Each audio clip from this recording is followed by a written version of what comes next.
Oh, bumper.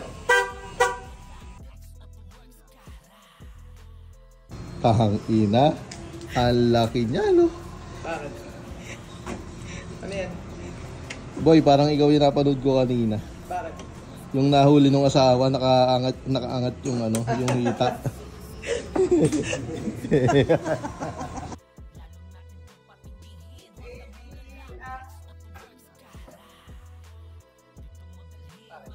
Wala.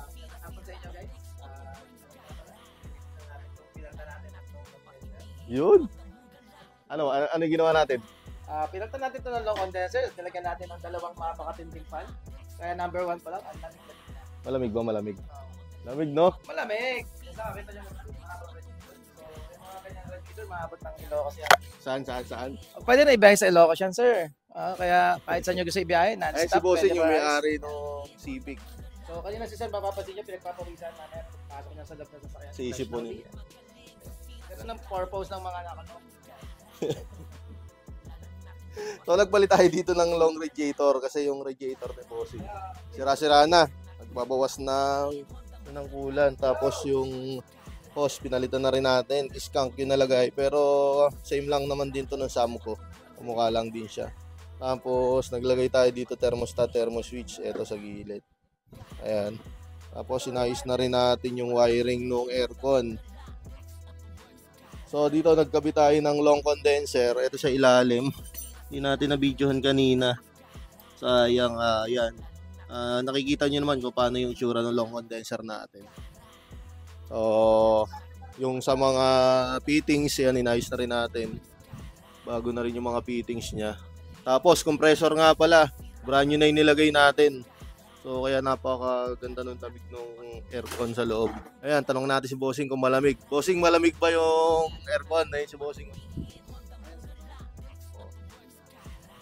Ano pa ba ang gagawin natin dito? Yun lang. Ano tayo dito? Nagpalit lang tayo ng long radiator tsaka long condenser. So, yun. Tsaka ito. Ground.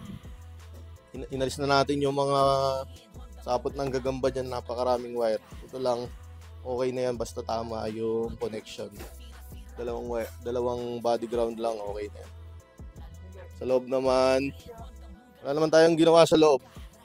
So ito si Bossing, mga 3 months yata ito nagantay. Bossing, gano'ng kakatagal nagantay? 3 months ba? O 3 months siya naka-schedule, oh. Kaya sabi ko sa inyo, yung mga nagpapa-schedule. Ano pinagantay mo ng 3 Ha? months? Uy, ang tagal! Ang tagal nun. Tapos si Bossing, oh. Nakapag-antay niya ng 3 months. Ay na. Bossing, nagtyaga ako magantay ng 3 months, no? Para naman malagyan ka ng napakalamig na aircon ni Dex Autoworks Garage. Antindi mo, boy. Ay na, nagpapaintay ka ng mga customer, ha? Hindi ka ba nahihiya dyan? Oh. Uy, ganun talaga. Siyempre, kailangan pagka follow tayo sa schedule para maganda yung gawa. Yung may kay Bossing, dire-diretso. Diba? Antindi mo, boy. Okay na to kay Bossing. Thank you.